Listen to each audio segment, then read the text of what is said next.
Синоќ околу 21 часот Кочани го зафати невреме проследено со силен дожд, грмотевици, град и ветар.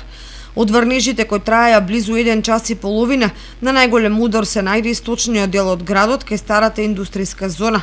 Поплавени се објектите по булеварот Одосије Паунов, неколку стопански објекти, се до поранешна хартија и агенцијата за вработување.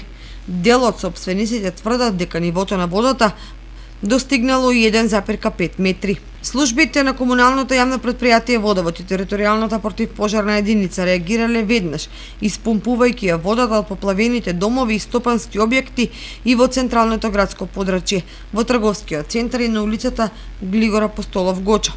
Територијалната противпожарна единица досега интервенирала на 16 објекти, од кои 5 биле индустријски капацитети. Од комуналното јавно претпријатие Водовод велат дека поне времето нивни екипи излегле на терен, а со цистерни за одводнување дополнително интервенирала и противпожарната единица. И денеска повторно се работи на терен, таму каде што има проблеми и на одзатнување на каналската мрежа. По синоќешната и утринската обиколка градоначалникот на општина Кочани Никол Чојлиев увидел дека невремето isfрлило на површина многу проблеми.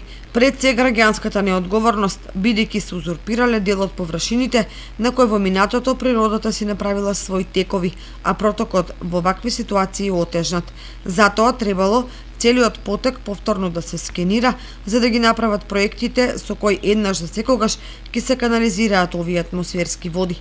Владко Димитров, помошник раководител на секторот за управување со градежно земјиште во општина Кочани, посочува дека штетите ги предизвикала атмосферската вода од долот кај Трајаново Трло, кои се слевале се до крстосницата на Киро Кикенски и Тодосија Паунов.